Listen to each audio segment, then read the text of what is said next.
La dictadura de Chile. ¿Cómo inicia la dictadura de Chile? Entre 1973 y 1990, Chile vivió una dictadura conocida como el régimen militar. El líder de esa dictadura fue Augusto Pinochet, comandante del jefe del ejército chileno, que llevó a cabo un golpe de estado para derrocar al presidente Salvador Allende. Como rechazo al gobierno del presidente Salvador Allende, surgen distintos conflictos armados influenciados por la oposición y Estados Unidos. Allende era fuertemente rechazado debido a sus políticas de izquierda y su nacionalización de industrias clave, incluyendo la del cobre, de la cual Estados Unidos era un importante consumidor. Allende había ganado las elecciones de 1970 con una coalición de partidos de izquierda que promovían un sistema político y económico que combinaba ideas socialistas y comunistas. El nuevo gobierno promovió la nacionalización de empresas privadas que gestionaban servicios básicos como el agua o la luz. Sin embargo, una parte de la sociedad no veía con buenos ojos las políticas socialistas de Allende, como los empresarios, las clases adineradas o los militares, pues consideraban que su influencia comunista era un peligro. Todo lo anterior produce malestar dentro del gobierno y desde 1970 el ejército contempla la idea de una rebelión para salvar su patria. Quien salva su patria no viola ley alguno, decían. Muchos de los altos cargos designados por Allende son reemplazados por partidarios de la derecha y esto despeja el camino para que el ejército se tome el país. El ejército toma como excusa el 19 de septiembre para mover sus tropas y se decide que el 11 de septiembre será el día de la rebelión. La marina en sus buques toma Valparaíso, el ejército tomó la Concepción La Roja y finalmente la lucha en el Palacio de la Moneda, a donde se dirigió el presidente Allende tras enterarse de la toma de Valparaíso. Ahí se atrincheró junto a sus guardias personales, pues los comandantes en jefes estaban en su contra. En La Moneda rechazó una salida pacífica y se suicida al verse superado por bombardeos a La Moneda y una incursión al palacio, no sin antes transmitir por el único canal de radio que no se tomaron un emotivo discurso. La toma del poder militar fue apodado por los chilenos como el 11 y Pinochet tomó las riendas de Chile con mano de hierro durante 16 años y 6 meses. Último discurso de Salvador Allende por Radio Magallanes. Trabajadores de mi patria, tengo fe en Chile y su destino. Superará otros hombres, decirles que tengan fe. La historia no se detiene ni con la represión ni con el crimen. Esta es una etapa, será superada. Este es un momento duro y difícil. Es posible que nos aplaste, pero el mañana será del pueblo, será de los trabajadores.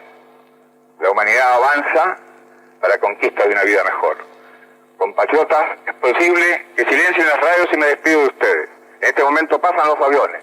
Es posible que nos acribillen, pero que sepan que aquí estamos, por lo menos con nuestro ejemplo, para señalar que en este país hay hombres que saben cumplir con la obligación que tienen. Yo lo haré por mandato del pueblo y por voluntad consciente de un presidente que tiene la dignidad del cargo y la conciencia de haber sido honesto en el desempeño de sus funciones. Acciones que se tomaron en la dictadura. Durante este periodo quedaron prohibidos los partidos políticos y sindicatos de trabajadores. El régimen militar aplicaba la censura sobre los medios de comunicación y se limitaron los derechos y libertades, como la libertad de expresión y de manifestación. La DINA o Dirección Nacional de Inteligencia podía detener a cualquier persona sospechosa de conspirar contra Pinochet, pero también a intelectuales y políticos de izquierda, estudiantes o sindicalistas. Utilizaban métodos como el secuestro, la tortura y el asesinato para atemorizar a la población. Pinochet adoptó un modelo económico neoliberal, similar al sistema de Estados Unidos, que permitió a grandes empresas enriquecerse a costa de privatizar servicios básicos. En la dictadura militar de Chile en 1973 y 1990 se tomaron muchas medidas represivas, políticas y económicas, entre las cuales tenemos la represión en el interior de las Fuerzas Armadas y Carabineros, en contra de tropas y oficiales que se negaron a obedecer a los mandatos golpistas, negación de los salvoconductos para salir del país, cláusula de medios de comunicación no afines, control militar sobre universidades y otros centros de enseñanza. Dentro de las medidas económicas encontramos la anulación del derecho de huelga, la realización de despidos colectivos, la imposición de disciplina militar en el trabajo, la liberación de precios de todos los productos de consumo de acuerdo con la economía de libre mercado, un acuerdo con los Estados Unidos para el financiamiento de la deuda externa y la indemnización de las empresas extranjeras afectadas por las nacionalizaciones del Gobierno de Unidad Popular.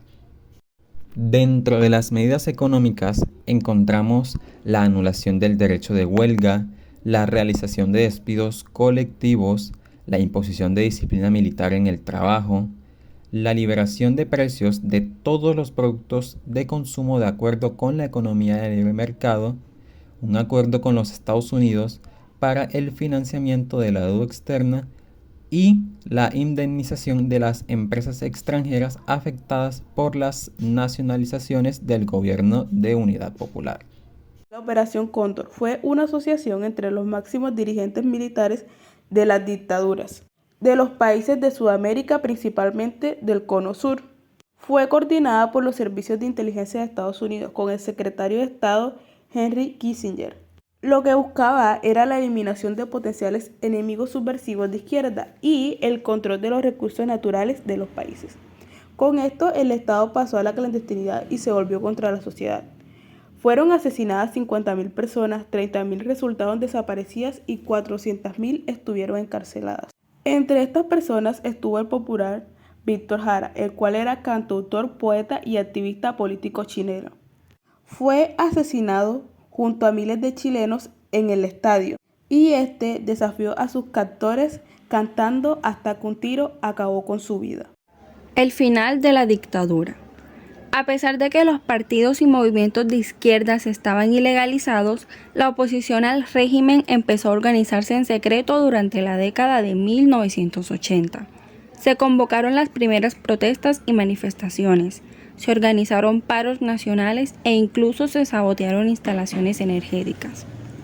El 7 de septiembre de 1986, Pinochet sobrevivió al atentado de FPMR, una organización político-militar que recurrió a la lucha armada y el secuestro de personas afines al régimen para acabar con la dictadura. La presión popular cada vez era mayor para que el gobierno iniciara una transición democrática.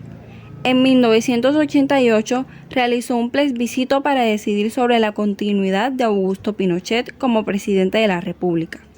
Ganó el no a Pinochet y el año siguiente se convocaron las primeras elecciones democráticas.